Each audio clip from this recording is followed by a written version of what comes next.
bienvenue dans ce premier numéro de Actu Studio.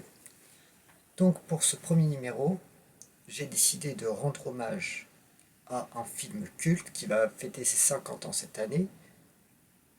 Vous avez deviné, il s'agit de la saga cultissime Le Parrain.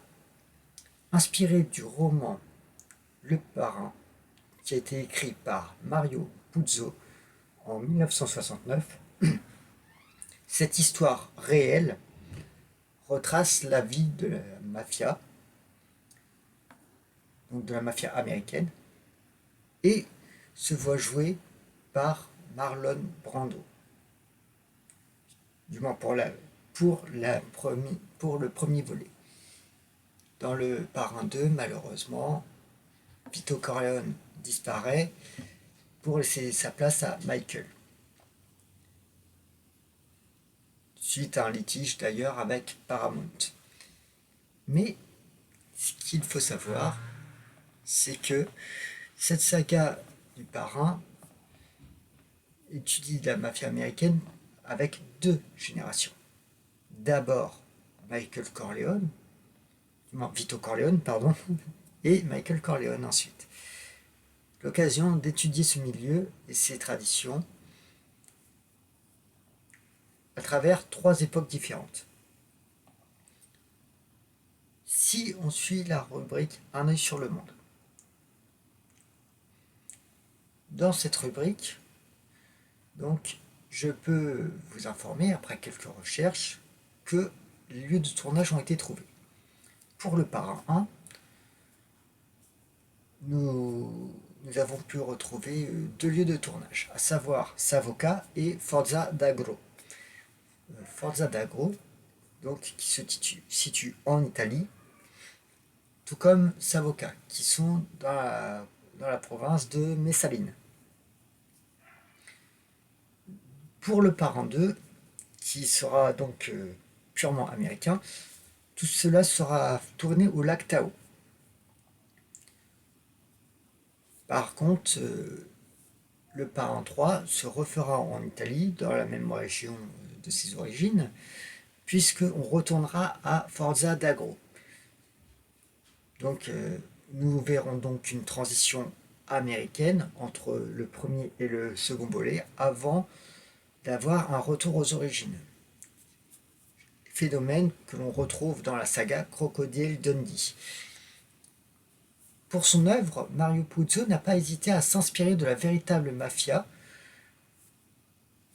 qui a d'ailleurs sévi en 1945, dont nous avons pu connaître un personnage célèbre qui, malheureusement pour nous, et heureusement pour cette personne, ne s'est jamais vu affilié.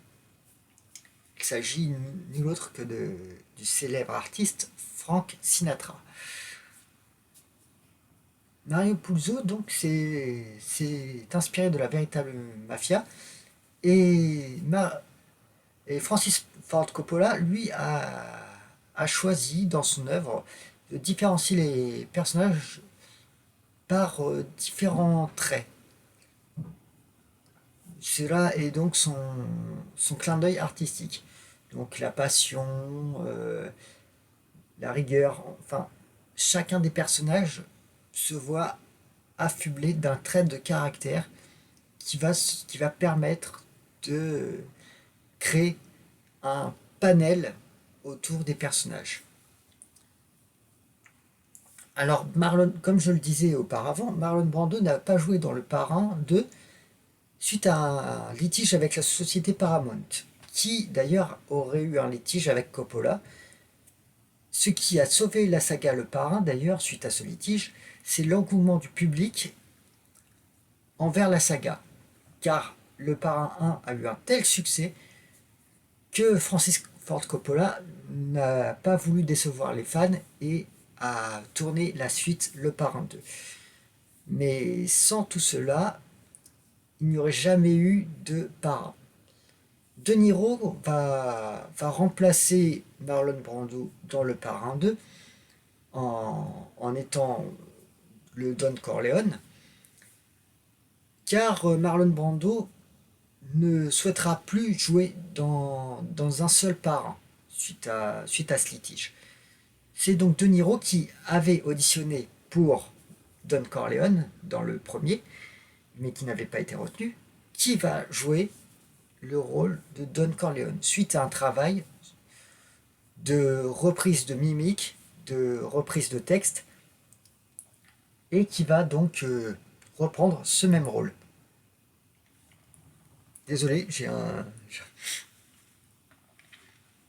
Mais ce qu'il faut savoir, c'est que ce travail va être tellement payant que le Parrain 2, même s'il va connaître un succès moindre que le premier, va réussir à susciter l'engouement pour créer un Parrain 3.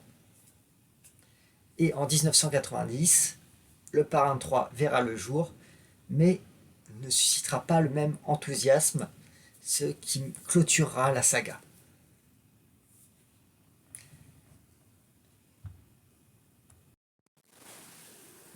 N'oubliez pas, à la fin de la vidéo, de vous abonner et de puncher un petit pouce. Un vote est disponible à la fin de chaque vidéo. Ciao. La saga, le point central